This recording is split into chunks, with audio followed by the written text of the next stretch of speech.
नवी मुंबईमध्ये ज्या प्रकारे भाजपचा अंतर्गत वाद चव्हाट्यावर आलेला आहे त्याच प्रकारे परभणीमध्ये देखील भाजपचा अंतर्गत वाद चव्हाट्यावर आलेला आहे आणि माजी मंत्री यांचे सुपुत्र समीर दुधगावकर यांनी भाजपच्या पदाधिकाऱ्याचा राजीनामा दिला असून त्यांनी गंभीर आरोप केलेले आहेत। ते म्हणजे भाजपच्या राज्यमंत्री मेघना बोर्डीकर आणि त्यांचे पती जे नवी मुंबईचे जॉईंट सीपी आहेत त्यांच्यावर गंभीर आरोप केलेले आहेत का मेघना बोर्डीकर यांची जी संपत्ती मध्ये वाढ झाली आहे गेल्या 4-5 वर्षांमध्ये ती वाढ कुठेतरी भ्रष्टाचारातून कमावलेल्या पैशातून झाली असल्याचा आरोप समीर दुधगावकर यांनी केलेला आहे। आणि जे नवी मुंबईचे जॉईंट सीपी आहेत साकोरे यांच्यावर देखील त्यांनी आरोप केलेले आहेत की दीपक साकोरे यांनी देखील भ्रष्टाचारातून पैसे कमावले आणि त्यांच्या पत्नीच्या नावावर केलं असल्याचं जे समीर दुधगावकर यांनी आरोप केलेले आहेत। लोकशाही मराठीने या संदर्भात जॉईंट सीपी दीपक साकोरे यांच्याशी संपर्क साधण्याचा प्रयत्न केला। त्यांचं म्हणणं असं आहे का ही राजकीय स्टंट आहे, यावर आम्ही काही बोलू शकत नाही, राजकीय प्रतिक्रिया घेणं योग्य ठरेल। त्यामुळे आता समीर दुधगावकर यांनी केलेले आरोप कितपत योग्य आहेत, हे किती खरं होत आहे हे पाहणंच महत्वाचं असणार आहे। व्हिडिओ जर्नलिस्ट सुरजसह मी आकांक्षा देशमुख, लोकशाही मराठी, नवी मुंबई। तर आपण हे दोन्ही महत्वाचे मुद्दे बघितले। एकीकडे राज्यमंत्री मेघना बोर्डीकर यांच्यावर होणारे आरोप, त्यांच्या IPS पती जे आहेत नवी मुंबईमध्ये जे सध्या नियुक्तीवर आहेत त्यांच्यावर झालेले आरोप, आणि या सगळ्याच्या अनुषंगाने आपण अधिक माहिती जाणून घेऊया।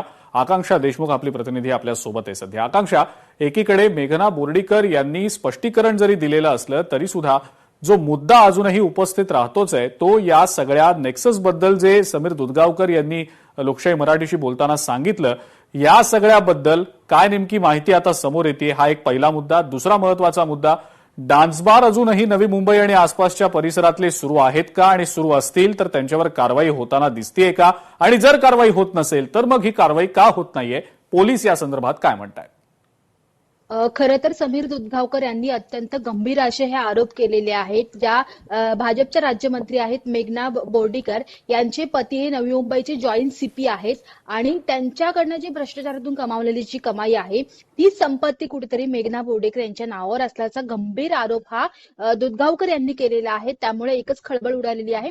पाहायला गेलं तर नुकतंच नवी मुंबईचे जॉईंट सीपी दीपक साकोरे हे पुन्हा आता 1 महिना झाला त्यांनी पदभार स्वीकारलेला आहे।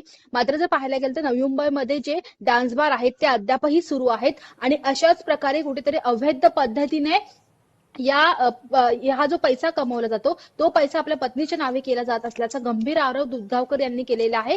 त्यामुळे या सर्व प्रकरणाची सखोल चौकशी करण्याची मागणी केली जात आहे। त्याचसोबत जर आपण पाहिलं असेल तर नवी मुंबईमध्ये जे डान्स बार आहेत त्याची आपण वारंवार बातमी करतोय, प्रसारित करतोय, मात्र कोणत्याही प्रकारची जी ठोस कारवाई केली जात नाही आहे। त्यामुळे जे नवी मुंबई पोलीस आयुक्त असतील किंवा पोलीस प्रशासन असतील यांच्या संपूर्ण प्रक्रियेवरच प्रश्नचिन्ह आता उपस्थित केले जात आहेत। ठीक आहे, आपण या संदर्भात काय नेमकी कारवाई होते हे देखील पाहणं महत्वाचं ठरेल। पण जे आरोप दुधगावकर यांनी केले ते सुद्धा अत्यंत गंभीर आहेत। ज्या आरोपांना मेघना बोर्डीकर यांनी उत्तर देखील दिलेलं आहे, यामागे खरंच राजकारण आहे की काही आणखी काही वेगळी कारण आहे त्यामागे, हे सुद्धा पाहणं महत्वाचं ठरेल। आकांक्षा, धन्यवाद माहिती दिली त्याबद्दल।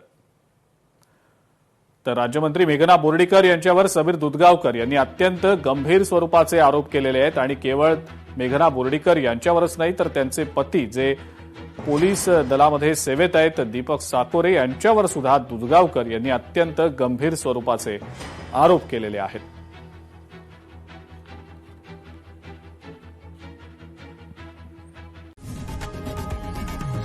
लोकशाही मराठी ऐका, पहा, जागरूक रहा।